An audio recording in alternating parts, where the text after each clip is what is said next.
All right, our next speaker, as we start off our presentations, remember we will have panelists who will be joining us all through the day. We have presenters and we have panelists who will be joining us here for face-to-face conversations. And then we also have presentations that are going to be done via our large screens here. So to start us off with our first presentation, I'd like to introduce Lee.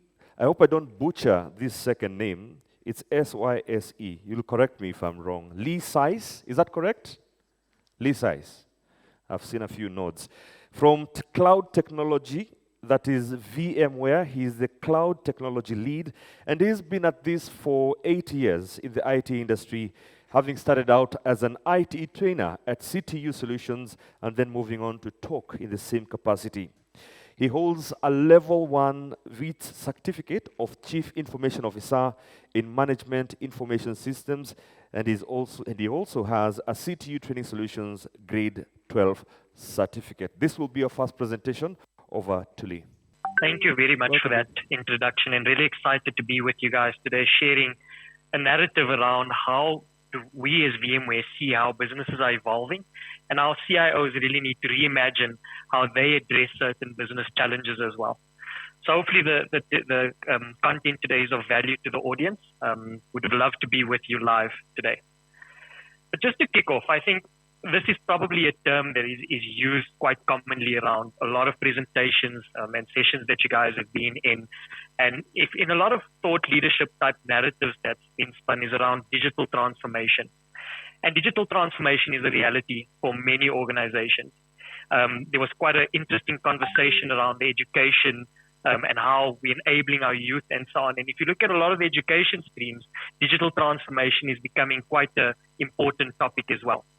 And it's for a couple of key reasons. So if you look at businesses today, businesses need to evolve to stay relevant. There's customers who they expect new experiences in the way they interact to either your services or how they procure your product. Because of that expectation, you need to be able to increase profitability by sparking new innovative ideas and staying competitive to competitors that's actually going in and embracing this digital transformation. So these key areas in all conversations around digital transformation probably comes up, but I think it's really a massive reality when it comes to these type of conversations. Now, moving forward towards that, if organizations had to think of transformation, there's a couple of things that needs to be addressed. And a lot of the times, I think cloud is an enabler to these conversations, but in actual fact, it's business challenges that needs to be evolved, addressed, and actually taken care of. So a lot of organizations are sitting in this situation where they need to decide, do you fix a plane while flying it, or do you try and build a new plane while trying to fly the old plane? And that whole aspect is around certain challenges around things like reducing tech debt. Sorry, just want to share my screen. I think there's something that went wrong there. Can you just confirm if you can see my screen still? I think there's a challenge, but I'll just reshare it. Yeah, but as I was saying, there's this situation around aspects where transformation needs to be addressed, and there's certain elements that of risk that needs to be addressed as well. So for a lot of organizations, it's quite important to take into consideration the tech debt you have and go through a process of how do you reduce that tech debt? How do you reduce assets on books? We also have this process where there's these legacy applications inside your organization, and legacy doesn't really mean a bad thing. Legacy is actually quite a positive thing because legacy applications is running your business, and it's business critical type system of record type applications that's running your business. So how do you perform this juggling act around maintaining legacy, but also in this transformation journey, looking at how do you adopt new technologies or new standpoints like a cloud operating model to reevaluate and digitize your business? We also have this way about how does organizations reframe IT. IT is not just an outcome run type competency in your organization. IT needs to be delivering business value. Cost is also being re-looked at in a lot of organizations. So there's this aspect about how do you reduce operational cost and move it into what we dub as a run cost. How do you eliminate hardware spend by adopting some type of as-a-service model? And how do you standardize operating models by utilizing technologies, because there's certain areas or endpoints that you're consuming that is quite dispersed at the moment. How do you standardize and optimize that approach?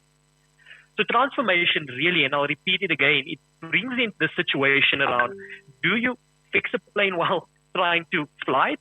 Or do you try and build a new plane while still maintaining the old plane? Because this transformation needs to happen, but the legacy or the traditional business still needs to run. So how do you perform this juggling act in that type of scenario? And I think CIOs is of extreme importance when it comes to this transformation. But what we're also seeing is that the CIO's role is evolving. I mean, even the name is evolving. A lot of CIOs actually have a title today, like a chief digital officer instead of a chief information officer. Because digitization is a primary concern for many CIOs. And digitization is what's going to drive a CEO's narrative in order to build the business, stay competitive, have new entrants into the market, increase revenue. Those aspects are quite important. Now, I do have a long list of priorities that CIOs from a version 1 to a version 2's alignment and responsibilities are. I won't read each one, but there's a couple of ones that I think is quite important that I'd call out.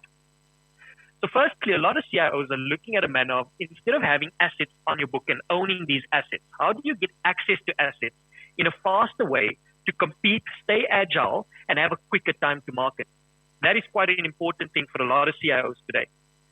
There's also this narrative around, do you want to rent certain things, and how do you manage the cost per unit for rental usage? An OpEx approach is quite a broad discussion that's happening. But also the user experience, and I think the user can be termed either your end customer or your employees in your organization. Both of those users need to be satisfied about how does your supply chain actually operate, and is it in a digital form to try and optimize it as much as possible. So CIOs are definitely having a tighter alignment to CEOs' priorities. And there's this CIO or Chief Digital Officer version 2.0 that is evolving, and we're seeing this happen quite commonly around many organizations that we speak to. So there was quite an interesting analysis that I've seen IDC do recently. It was actually done in August this year. So I know that some of these details that's shared in most cases can be a bit of smoke and mirrors in certain elements. But I think this was really, really speaking towards a narrative of this digital first strategy.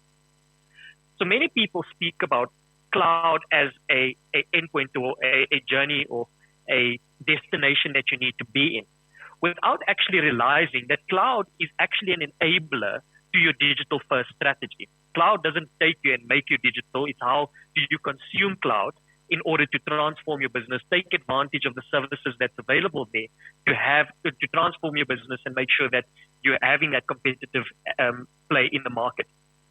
So what was quite interesting around this was IDC asking the question to many organizations around how do they see cloud platforms supporting their digital transformation journey in the next 2 years.